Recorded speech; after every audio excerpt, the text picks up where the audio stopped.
Good afternoon, and welcome to NuScale's third quarter 2025 earnings results conference call. Today's call is being recorded. A replay of today's conference call will be available and accessible on NuScale's investor relations website. The web replay will be available for 30 days following the earnings call. At this time, for opening remarks, I would like to turn the call over to Rodney McMahon, Senior Director of Investor Relations. Please go ahead. Thank you, Operator. Welcome to NuScale's third quarter 2025 earnings results conference call.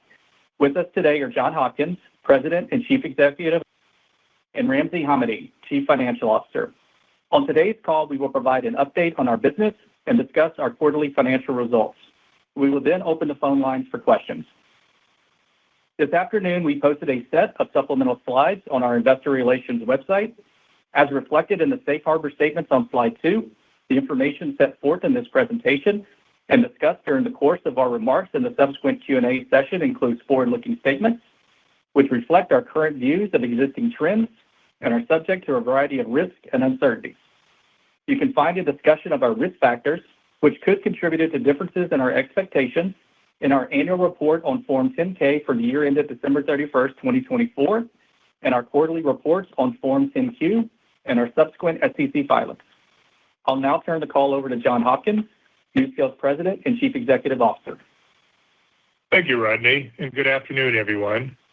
NuScale continues to be ahead of the competition as we remain the first and only small modular reactor technology provider to obtain design approval from the U.S. Nuclear Regulatory Commission, or NRC, making our technology ready for commercial deployment.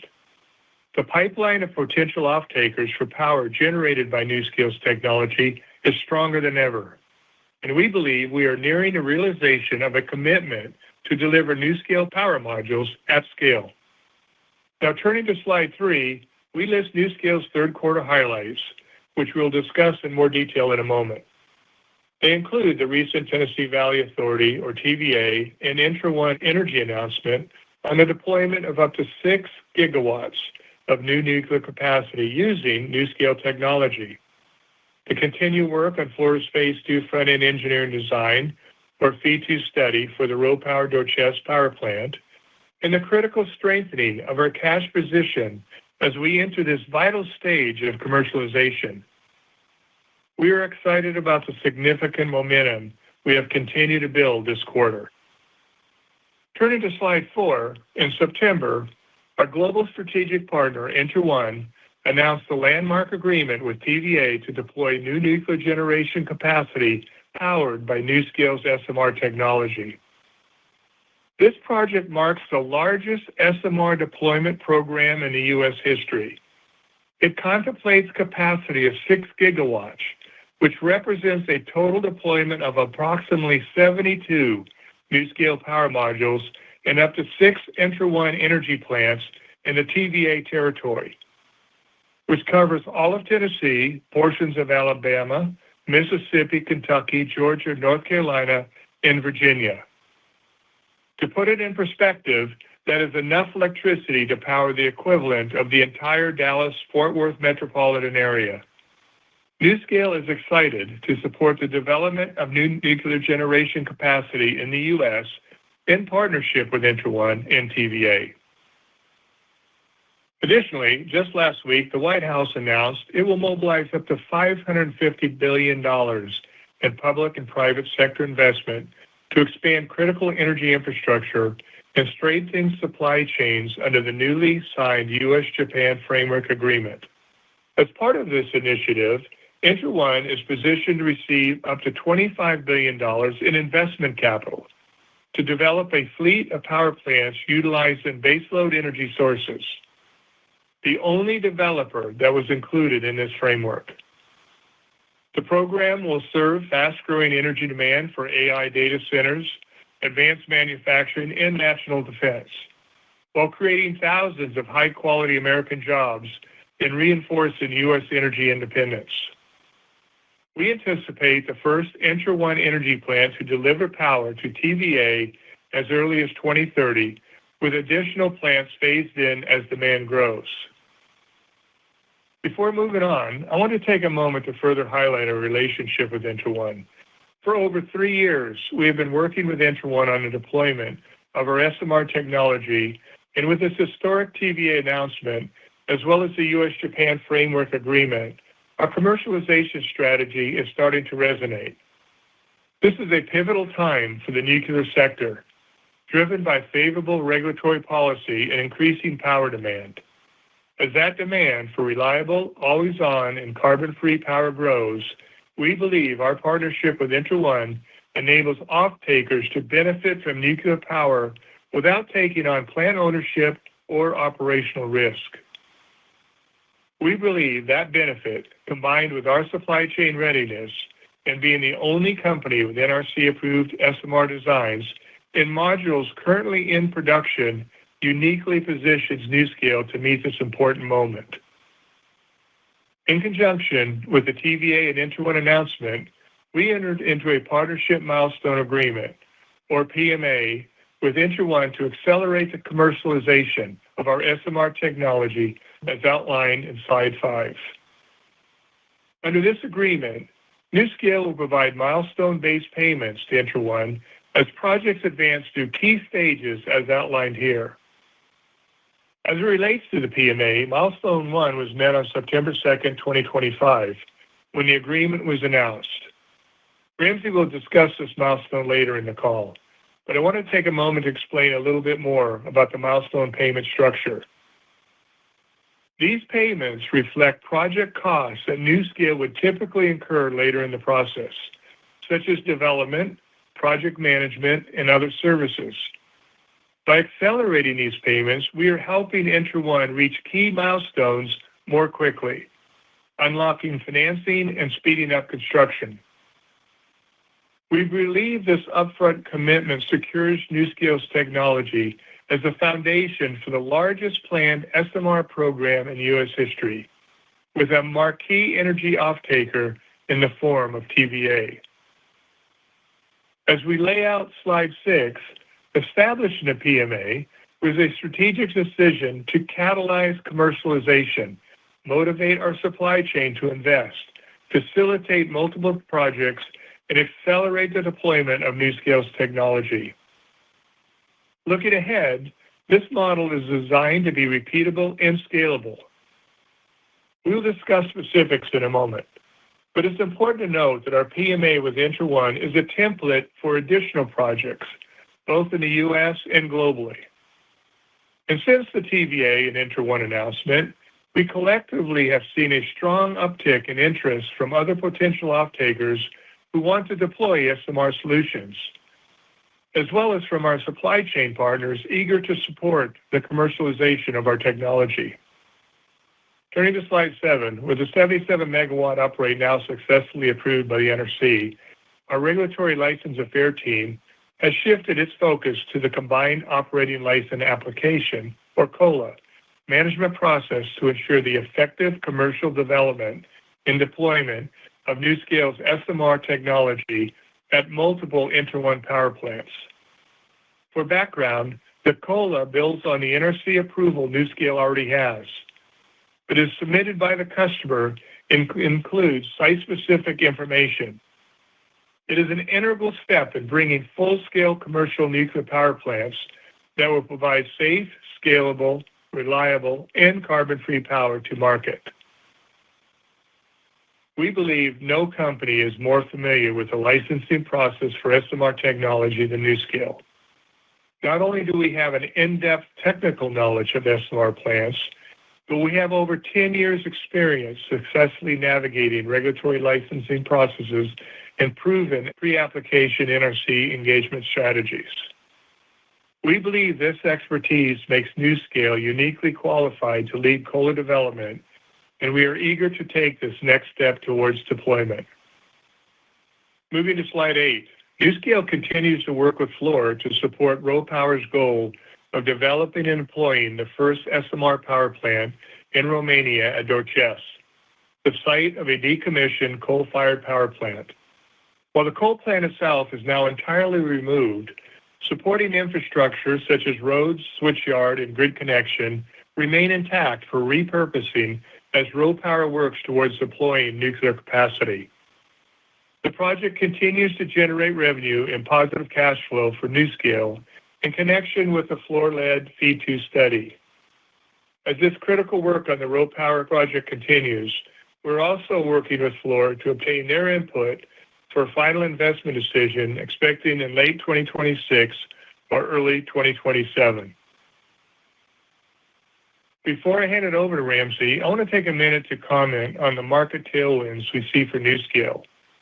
We all know the challenges and the opportunities facing the U.S. and global energy system. Demand for reliable, always-on electricity is increasing, and the key sectors of the U.S. economy is driving it. Industries like data centers, AI, advanced manufacturing, and critical infrastructure, along with the broader electrification trend. These sectors are expanding at a pace we have not seen before, and they require power that simply cannot go offline. And NuScale is uniquely positioned to provide the power these industries seek by being the only technology approved to provide behind-the-meter power.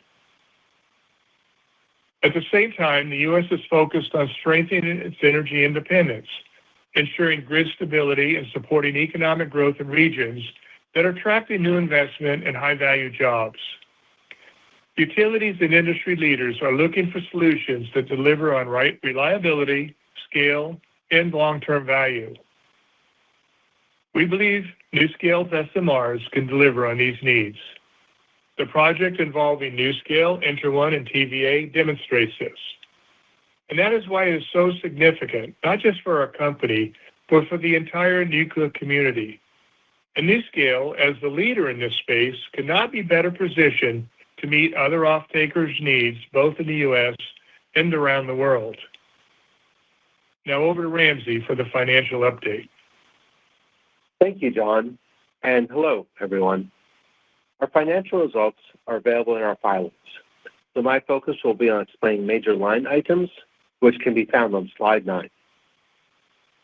NuScale's overall liquidity has increased to $753.8 million at September 30th, 2025, versus $489.9 million at June 30th, 2025. This increase was driven by the sale of 13.2 million NuScale Class A shares through an at-the-market program during the third quarter, which generated $475.2 million in gross proceeds. Partially offsetting this increase was a $148.5 million payment in relation to the PMA milestone triggered by the recent landmark agreement announced by TVA and Inter1.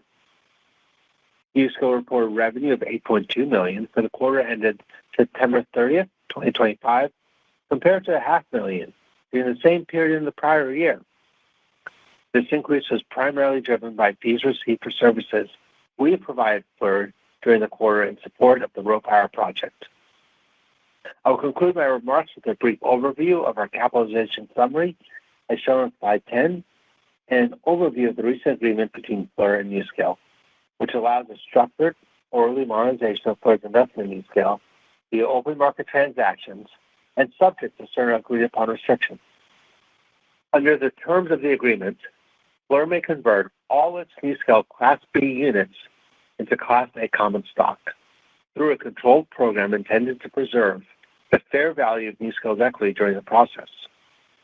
In exchange, Fluor has agreed to support NuScale's planned increase that's authorized share count, significantly reduce Fluor's economic rights under the tax receivables agreement, and waive certain claims asserted under its commercial agreements with NuScale.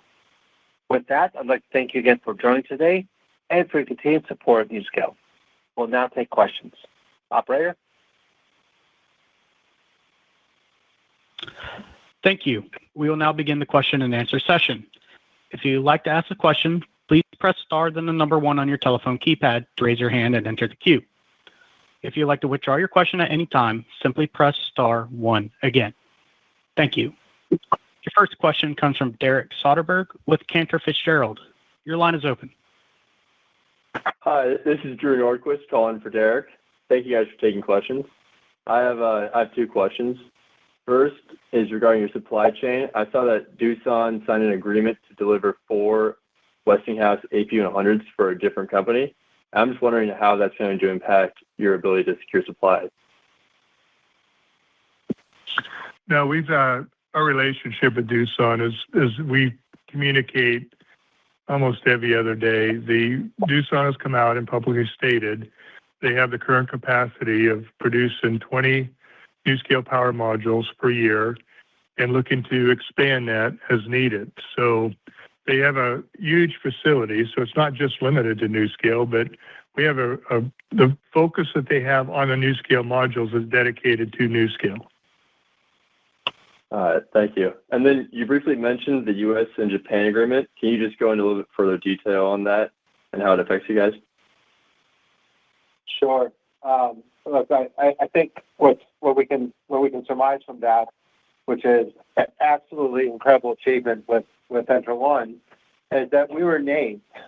We're the sole group that was named. NuScale and ENTRA1 Energy was the sole group named under Power Development for AI. And so, this is really a historic time. The agreement between Japan and the U.S. is extraordinary. Extraordinary show of support from a long-standing strategic partner of NuScale. You'll recall we have great support from JBIC, Chubu, JGC, and IHI. And to be named specifically and solely in this one area really shows that I think it's really a testament to the connectivity and importance of our technology, both to Japan as a manufacturing partner, as well as potentially customer, and to America in our stakes for clean power to drive AI. So this was a tremendous accomplishment, really. I think it's a tremendous accomplishment from, if I can say, to the ENTRA1 group. And look at the other names that were named here: SoftBank, GE, Hewitt, Bechtel, Westinghouse. Name it. Like Toshiba, Hitachi. These are Mitsubishi even. These are the biggest names in technology. These are biggest names in power. And for us in ENTRA1 to be named inclusive in that group, it's really an extraordinary achievement. I'm glad you brought that up. Yeah, I'd like to add and reiterate. Yeah, I'd like to add and reiterate what was stated. I mean, ENTRA1 was the only developer mentioned, and ENTRA1, they're looking to develop a fleet of power plants utilizing baseload energy sources. And so the program will serve for fast-growing demand for AI data centers, as Ramsey alluded to, but also national defense and manufacturing. So we were quite excited about being mentioned in that group of companies. Yep. There's a bright future. I'm going to further add one other point. I think as people, a lot of people would ask early on, who's ENTRA1, where are the capacities, what is their connectivity? And I think this past quarter, both with this agreement with Japan, as well as the announcement in relation to TVA that I'm sure we'll be asked about, we'll speak about later in this call, I think we've shown the markets, we've shown everyone just how far this combination of ENTRA1 and NuScale can take us. And so this is, again, I think the details are still emerging of this, but really to turn out an accomplishment, we're super proud and we're grateful to be included in this. Well, thank you, guys. Your next question comes on the line of Eric Stein with Craig-Hallum. Your line is open. Hi, everyone. Thanks for taking the questions. Can we just start? Can we just start with the TVA setup you've got? I mean, just to be clear, because I've taken some questions and it's clear that some people are a bit confused by it, but we should view this as this is a very critical step towards getting to your goal, which is a firm agreement by the end of 2025. This isn't necessarily that step, but it is a great indicator that you've kind of got all of the pieces in place and now it's about getting that PPA signed. Is that right? Yeah, that's correct. I mean, I'm sorry. Go ahead, Ramsey. No, go ahead, John, please. No. I mean, this just didn't happen overnight. It was a long-term, almost a year between TVA and ENTRA1 coming to terms of the term sheet. And to your point, what we're excited about for NuScale, this represents 72 potential modules on multiple sites with ENTRA1. So we are excited about it. And TVA also being a government entity, although they operate like a public company, having the government stature behind it, I think is going to be a good thing. So ENTRA1's already in the process right now of hopefully finalizing these PPAs, and then it becomes very real. I don't know if Clayton's on the phone. Clayton is our Chief Commercial Officer who's been intimate in working through this process. Are you on, Clayton? Yeah, John, I'm on. Thanks. And this is something that, as John stated, we've been working for quite some time, and it's an exciting opportunity. And ENTRA1 is getting ready to move this forward, and we'll be prepared to support the path and bring this to fruition.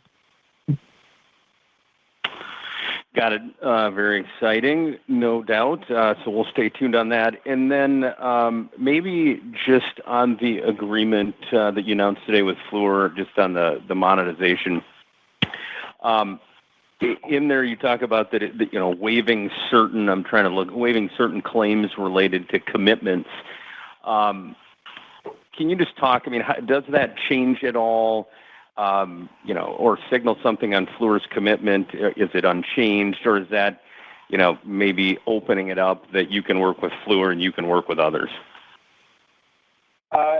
Eric, I'm gonna take your question and use it as kind of a step ladder to talk more broadly about the agreement, because I think it just came out, and I think it requires some clarity here.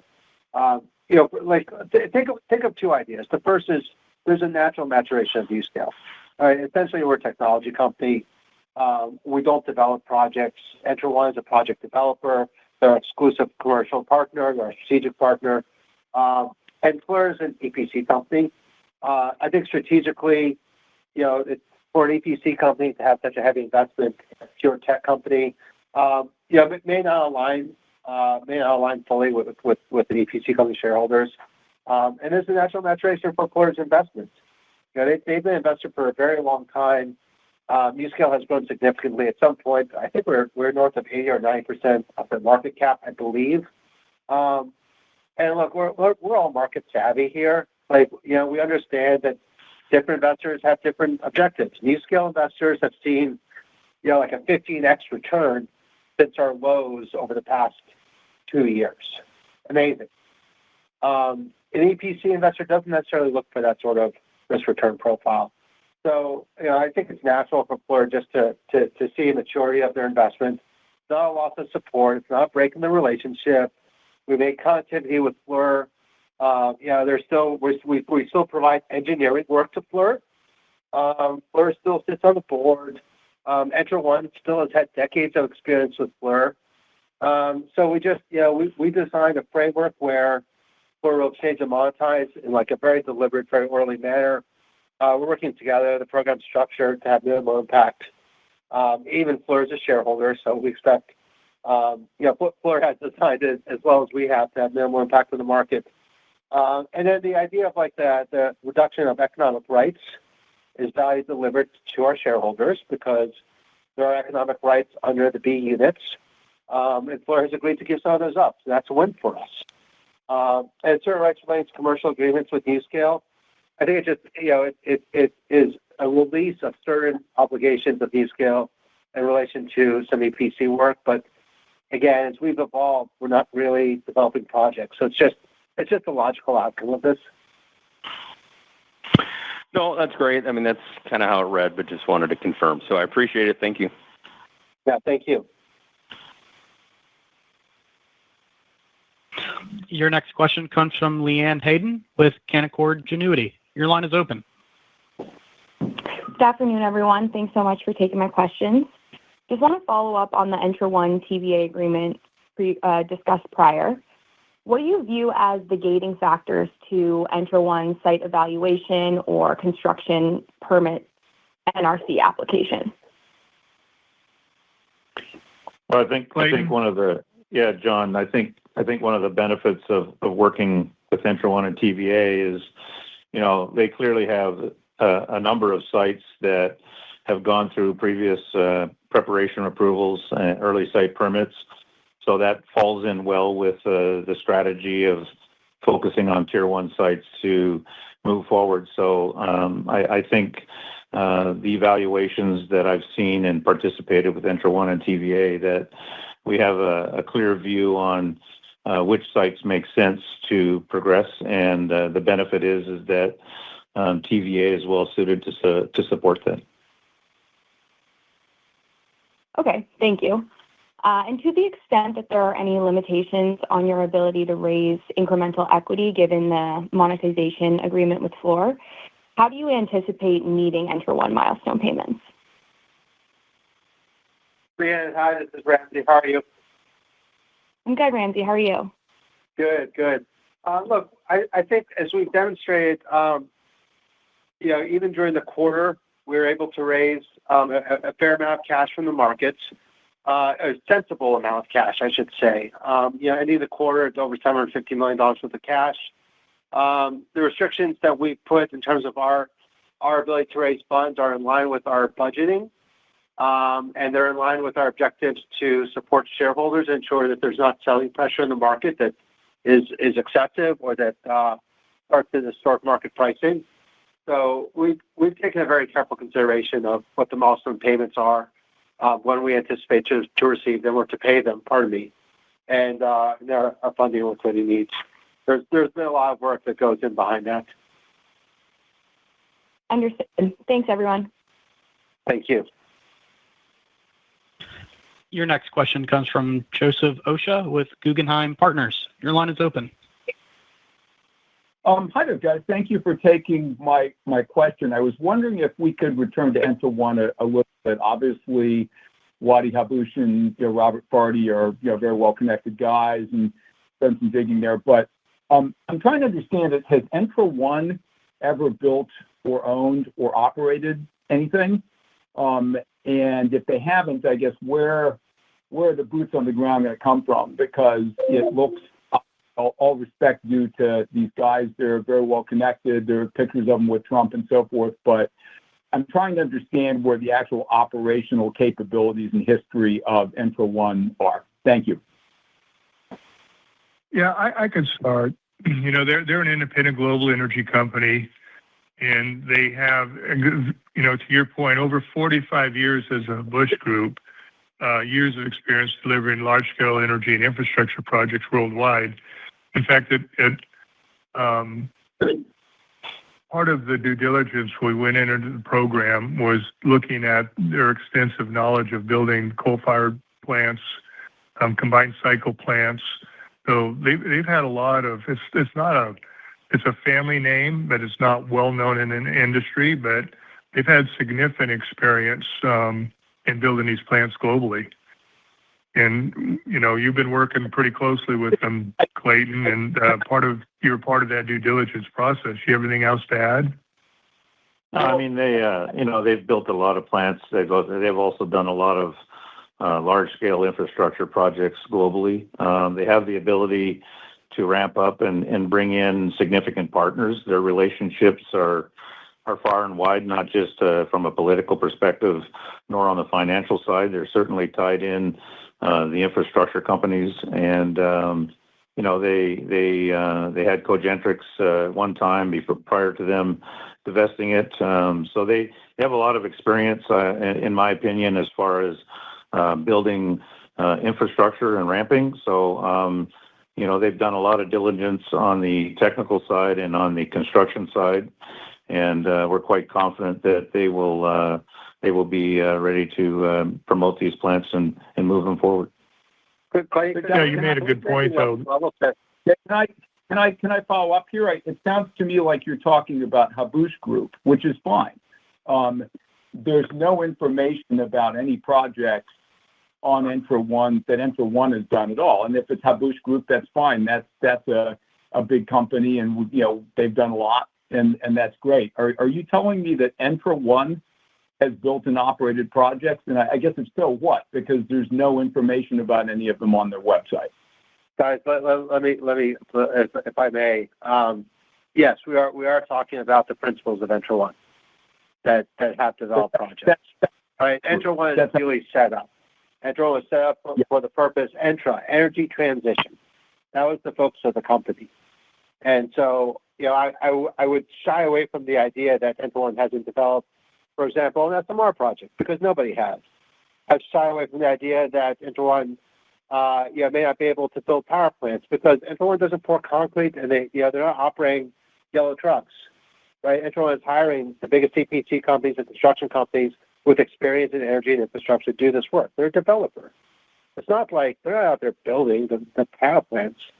So I think we need to pause for a second, separate what's the value of Entra and their ability to coordinate projects, to bring in partners, to get deals, and the partners they bring in that can execute and have executed on power plants in the U.S. and elsewhere. And that's really what we're talking about, guys. All right, we'll take this up further. Thank you. I appreciate the additional color. Yeah, no worries. Your next question comes from the line of Soundarya Iyer with B. Riley Securities. The line is open. Hi, team. Thank you for taking my questions. I'm asking on behalf of Ryan Pfingst.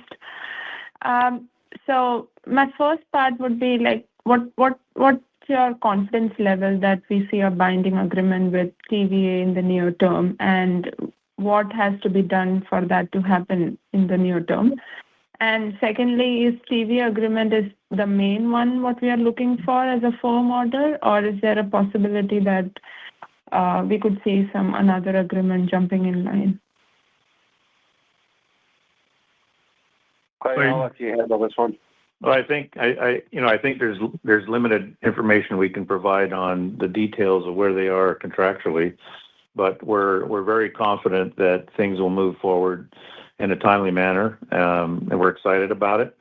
And also, in addition to what they've announced with TVA, their pipeline is fairly robust, and we anticipate to see some other things coming in the near-term future, and some of that is probably aligned with some of the reasons mentioned earlier around the Japan deal. So we're confident that Entra One will be moving forward with some other announcements. But regarding TVA, all we can really say is that they're trying to finalize their documents and agreements at this point.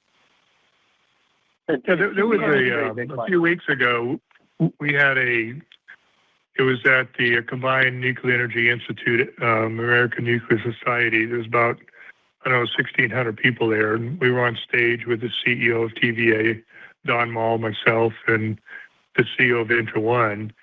And, we kind of walked through the process of TVA, and the CEO of TVA was very bullish on wanting to get nuclear. And they're working with other companies, as you know, as well.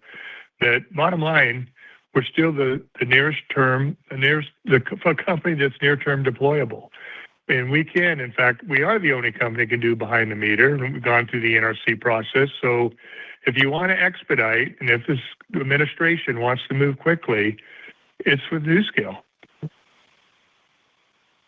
Got it. No, thank you for the color. Just to follow up on the financing question asked earlier, so once you hit the milestone 2, could you give some color on your avenues to finance these payments, especially as they become greater in size? I think it's 35%.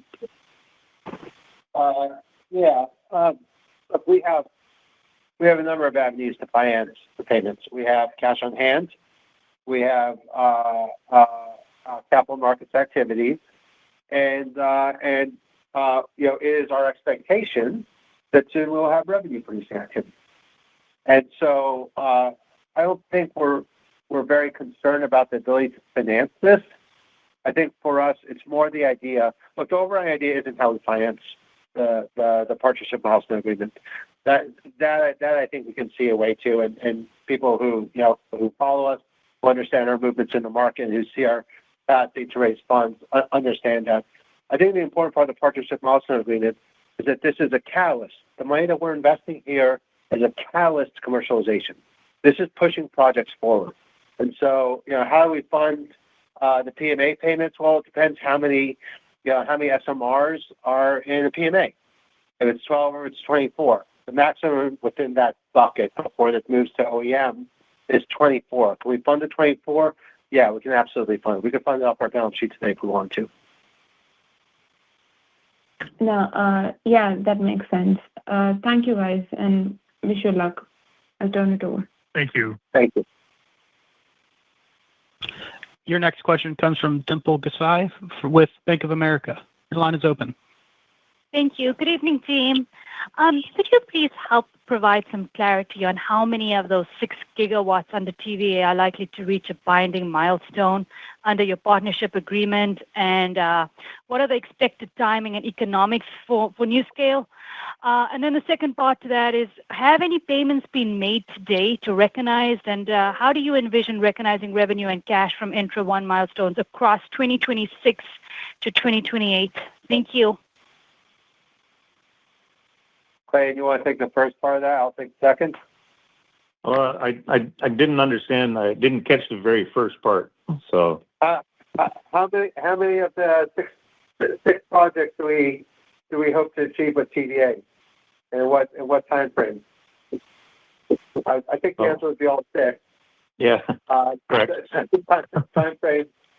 Maybe you can provide some insight into what you think of the development timeline. I think as we mentioned earlier in the call that we're looking at timeline of soon as 2030 for COD on the first plant, and then a follow up thereafter. But yes, the intention is to fulfill the full 6 gigawatts.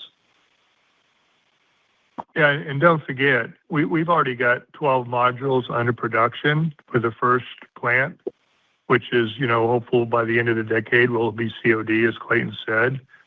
That, each of these plants are 12 module plants, which, ultimately represents 72 modules, for our suppliers and us to bring to these sites. So right now, our focus is to get the first one in the ground and running. And Entra 1's working on what that model layout is, and that's, they'll reveal that to us at the appropriate time. Yeah, in terms of our accounting treatment, I think a precise explanation of how we have accounted for the first set of payments. So stage 1 of the PMA agreement, it's included in our 10Q under our accounting policy. And there's more details about the PMA, and I think that's better for you to refer there. I will say that it's an expense, as it shows up as an expense in our income statement. PMA payment 2, TBD. I think our preference obviously is to capitalize rather than to expense, but that's TBD, and we'll figure it out when we get to the PPA, and we'll determine what it looks like. We'll determine what the appropriate accounting treatment is.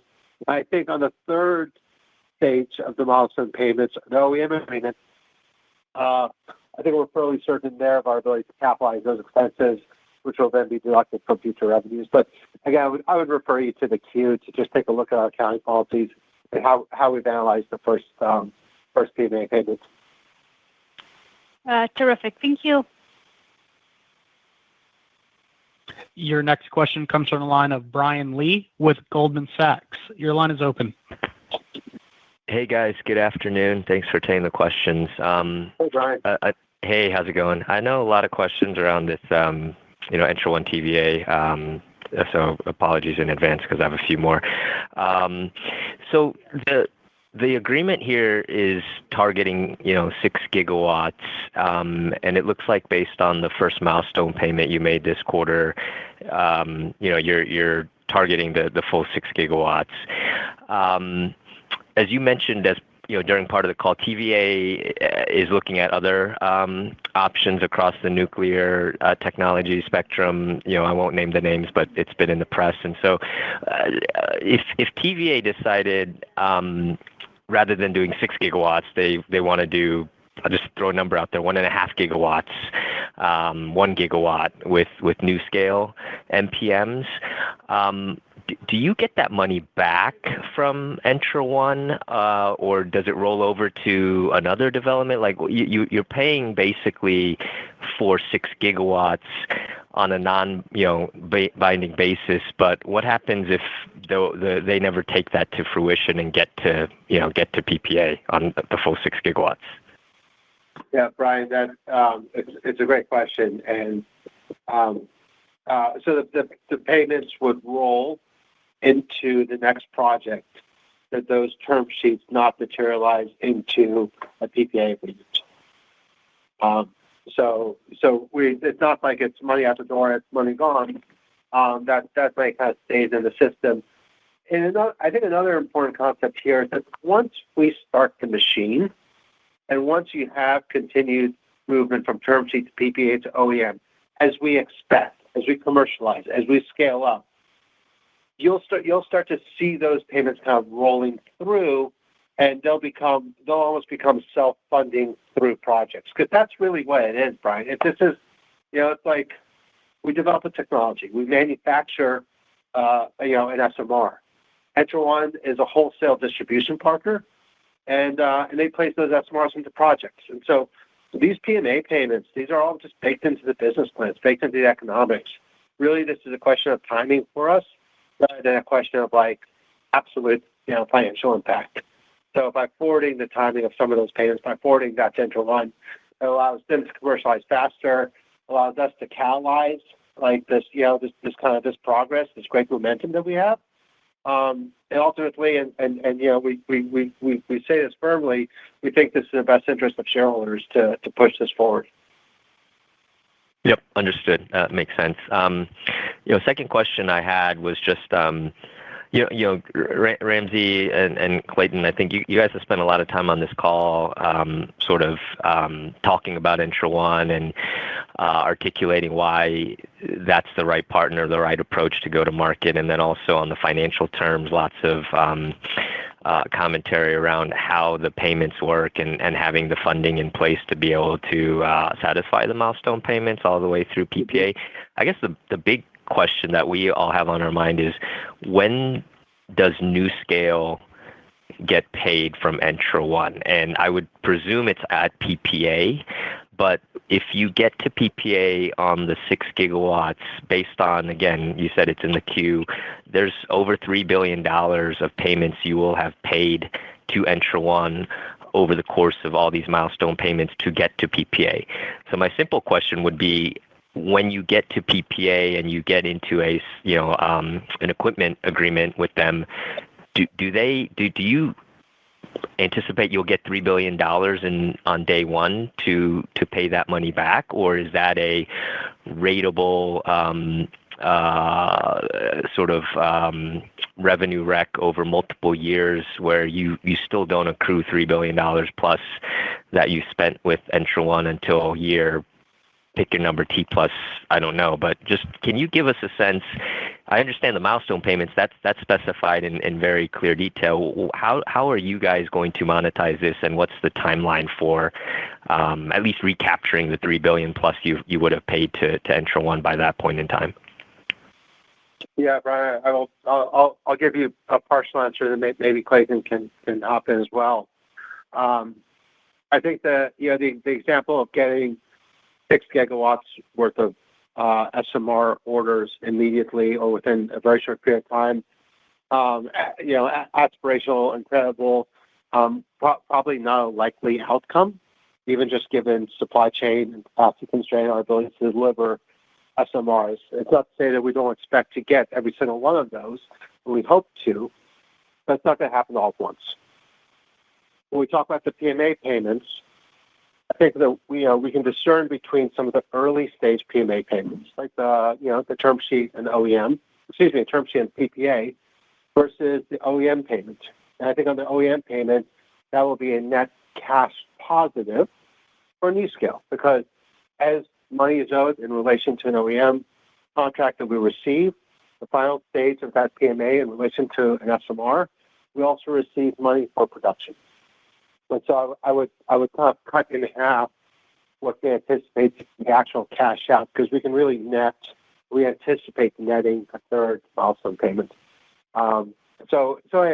Just to say, yeah, like when you look at an overall scale, like do we pay out $3 billion if we're going to meet order for 72?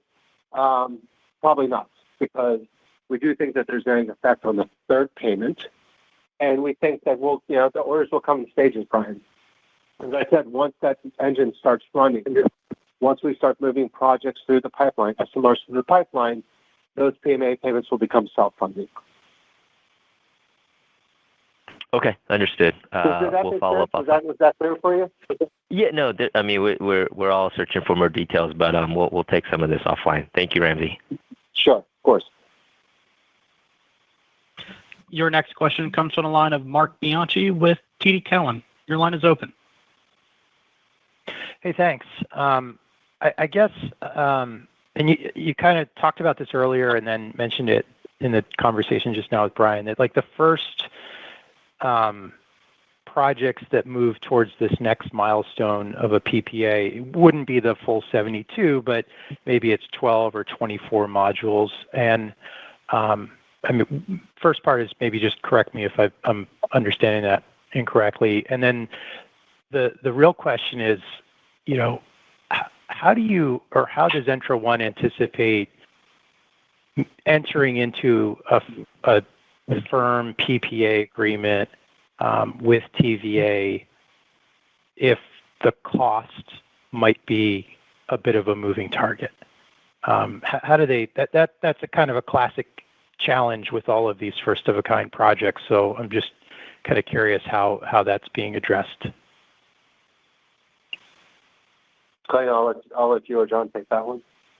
Well, I have to be. I think we have to be cautious. I mean, I can say that I think the discussions around the PPA and the cost structure or the pricing structure, I think is somewhat established, and I don't think they're going to get into a firm PPA unless that it resonates to allow them to move the project forward positively. So I don't think we can really go into details, but that's really not a part that would be of concern to me.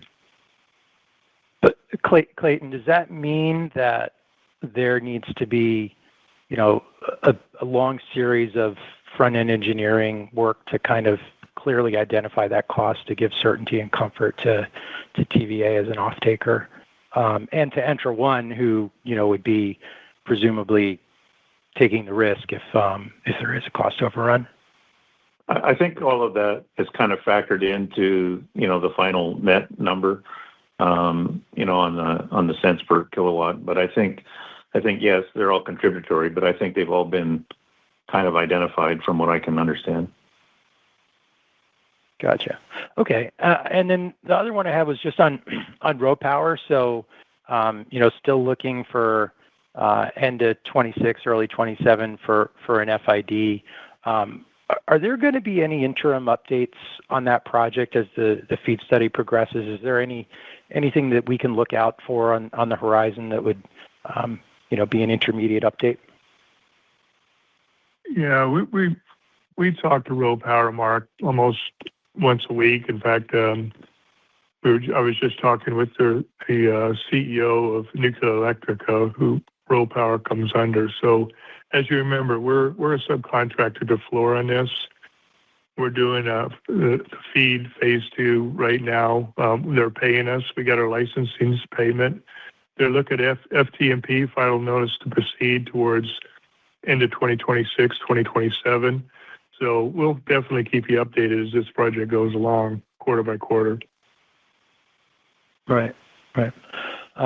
Okay. Well, right now, to your point, I mean, we've not, as I stated before, we're getting paid, and it's been a good project. It's Romania is very aggressively trying to establish their own Central Eastern European manufacturing hub, SMR. So we're hopeful they're successful. They have their own regulator. They're into the nuclear with Chernobyl, with CANDU reactors. So it's not that they're unfamiliar.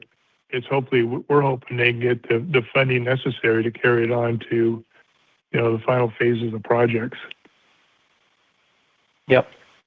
Okay, thanks for that, John. Just one more real quick to go back to the Entra1 arrangement and TVA. So the $500 million or $495 that's going for this first milestone, you guys talked a little bit about it in the prepared remarks, I think, about sort of giving supply chain certainty and stuff. But that's a lot of dollars. Could you maybe go through a little bit more about what Entra1's going to use that money for, and kind of how it helps move the project forward?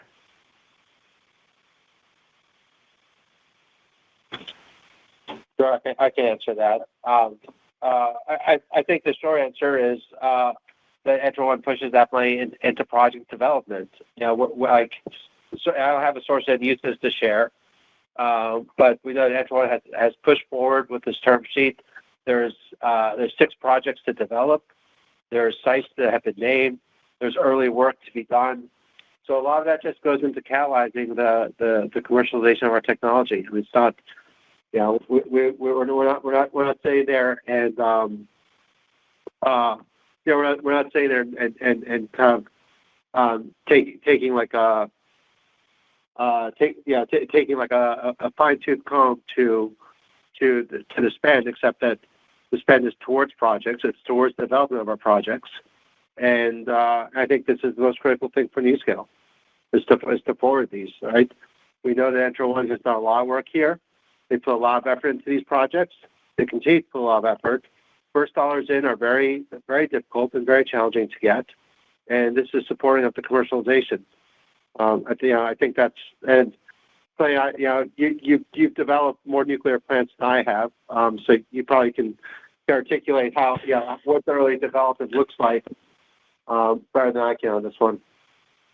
I think you stated it well. I mean, there's 6 projects, but up to 6 projects, and there's a lot of front end work that needs to be done. So, it's all to catalyze and move this forward. Yep. Okay, guys. Thanks so much. I'll turn it back. Great. Thank you. Your next question comes from Vikram Bagri with Citi. Your line is open. Good evening, everyone. I wanted to follow up on a few questions asked previously. Obviously aware of the principles at Entra1 and their standing in the industry, but the entity itself is new and appears that the entity does not have much in terms of assets as of yet. And as you're aware, nuclear deals are complex. So if for any reason this deal doesn't go forward, or so to say, this plays devil's advocate, this corporate marriage ends up in divorce, how do you protect your interest? The payment you're making is quite substantial, $500 million. Are there any safeguards in place to protect your interest if things don't go as planned? Is there anything in place to sort of like safeguard or protect that payment? Yeah, look, I'll tell you, yes. Are there safeguards? Absolutely. The money that we put out now for the term sheets in relation to TVA will roll into other term sheets for other projects should TVA somehow disappear, right? But I still struggle, and I guess the market continues to struggle with this idea of who Entra1 is and what they've done, right? There was so much questioning about the Entra1 team, about the principles of Entra1, the backing of Entra1, and now they come out and they signed a term sheet for 6 gigawatts, 5.5 gigawatts of power with TVA, with the U.S. government. And we're still getting these same questions. And then they go and they secure with the Japanese, they secure a place in this tremendous, this landmark Japanese investment into the U.S. We were the sole group, Entra1 and NuScale. We're the sole group that was named under this.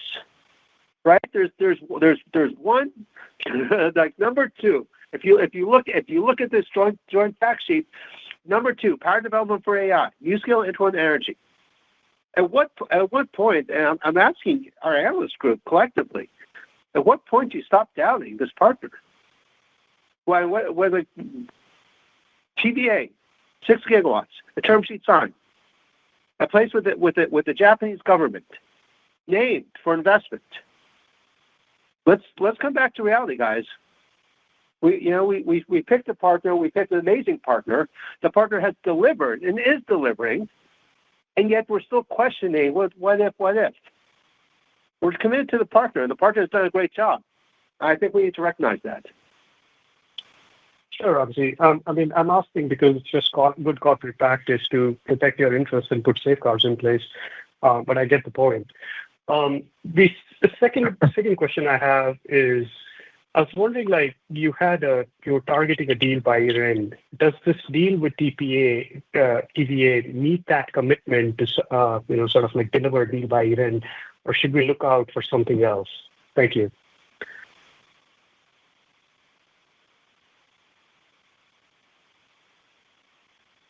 John, Clayton, I'll let you guys answer that.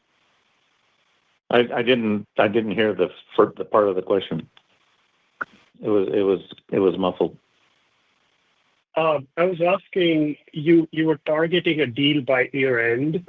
If the deal or announcement with TVA meet that commitment, or should we look out for another deal by year end? Thank you. Okay. So I think we're still looking at the construct of the deal when it gets signed and how that contributes to our classification of a deal by the end of the year, and we're kind of working through that right now. So.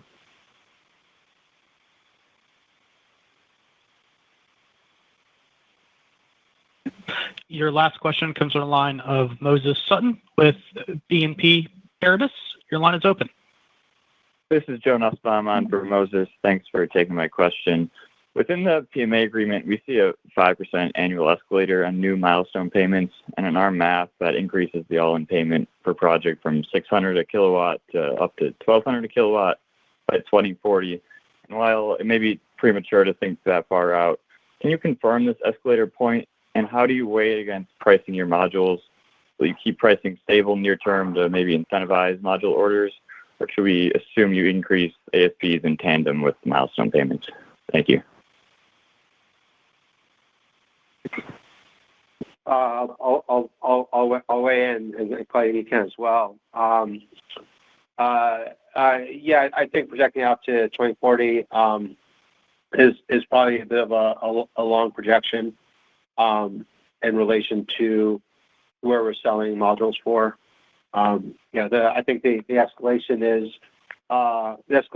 like it's an inflationary plus is the escalation. Where we see the cost of production of our modules, I think would be the right question, because as we're looking at margins, for us, we believe that the cost of production is going to go down as we go from first of a kind to producing, in the case of TVA, potentially up to 72 modules. But really, much more. So, we view this as kind of a very positive idea where we bring down our costs while we have an escalator to our pricing. We're always going to keep pricing in line with what is necessary to be commercially competitive in the market. But this is a great deal for NuScale, right? We all know when we go from first of a kind to nth of a kind, we bring down production costs. When manufacturing gets better, it gets more efficient. We optimize the supply chain.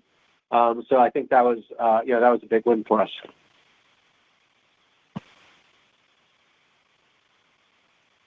Great. Thank you. Very helpful. Thank you.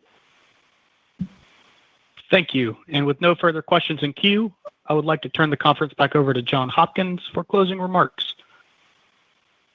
Yeah, thank you. I apologize. I'm losing my voice here, but a lot of good questions today, a lot of speculation of how this is going to get done. I think Ramsey made a good point. It just was an arbitrary that TVA picked NuScale NuScale in a 6 gigawatt potential. It wasn't just hit or miss that, in the Japanese framework, $25 billion is allocated for a developer that we're working with and our exclusive partner, NuScale. And again, we're excited about this, not only for us, we're excited about the whole industry in general in terms of, you see the market signals and what's happened. Demand pull is there. So, we're excited about it. This next quarter, hopefully we'll have a lot more to report. I'm a proofs in the pudding guy. And I can tell you there's a lot of effort and work that's gone into where we are today. So, we're excited about the future. We believe we have the right partners, the right model, and collective expertise. And my team and I certainly believe that we're ready to deliver and continue to lead in this market. I really would like to thank you all for participating today. And until next time, thank you very much. This concludes today's conference call. You may now disconnect. Thank you.